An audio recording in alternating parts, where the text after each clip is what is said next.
It's March 1945, near the banks of the Rhine River. The fog is thick, the mud is deep, and the air vibrates with the mechanical roar of an entire American armored division preparing for a massive assault. But if you looked closely through the mist, you'd see something impossible: an ordinary soldier casually lifting a 30-ton Sherman tank with one hand.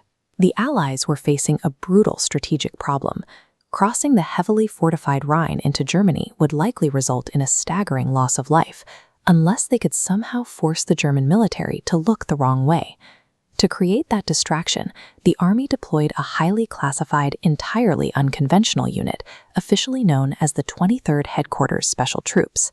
The army recruited these 1,100 men specifically from New York art schools, theater companies, and sound engineering firms. The success of the Allied advance into Germany now rested on a group of artists. Their job was to build a convincing barrage that could outsmart a highly trained, heavily armed enemy. Down on the riverbank, the unit worked at a frantic pace, assembling their massive visual decoys right in the mud. Using heavy-duty air compressors, they inflated hundreds of rubber tanks, supply trucks, and artillery pieces in just a matter of hours. They had to meticulously position every single rubber vehicle so that from miles up in the sky, German reconnaissance planes would photograph a shadow that exactly matched the silhouette of a real M4 Sherman tank. It was a terrifying position to be in. These men stood completely exposed, pumping air into canvas structures while stationed just a few miles away from lethal German artillery. They strictly relied on pressurized air and rubber to recreate the immense, ground-shaking footprint of an actual steel-armored division. But a visual illusion was only half the battle. If a massive army appears on the horizon but doesn't make a single sound, the enemy is going to realize it's a phantom immediately. That's where the unit's sound engineers came in, mounting massive, military-grade speakers onto the back of their half-track vehicles. They played complex recordings of rolling armor and bridge construction.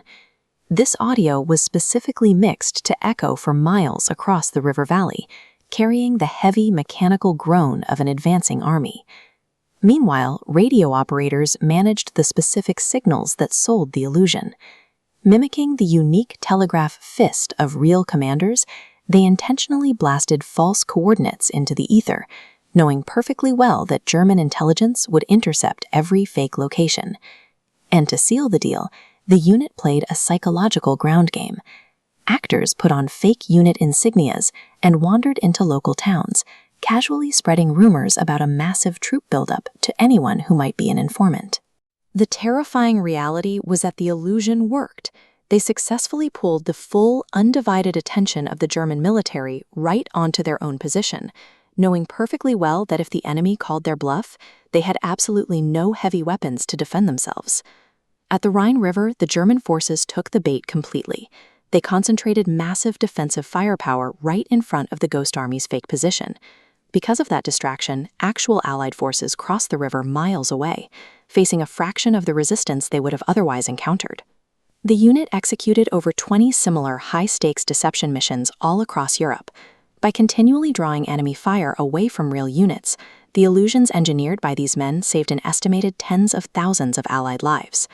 This operation demonstrated that psychological manipulation could achieve military victories as effectively as traditional direct combat. When the war ended, the rubber tanks were deflated, packed away, and the men of the unit were sworn to absolute secrecy. Their mission files were locked away and highly classified. The public wouldn't learn about their battlefield heroism until the late 1990s. These soldiers returned to their easels and drafting tables, with many going on to have successful civilian careers as painters, fashion designers, and architects. In a conflict fought with bullets and bombs, the greatest masterpiece these artists ever created was an illusion that defeated the enemy without firing a single shot.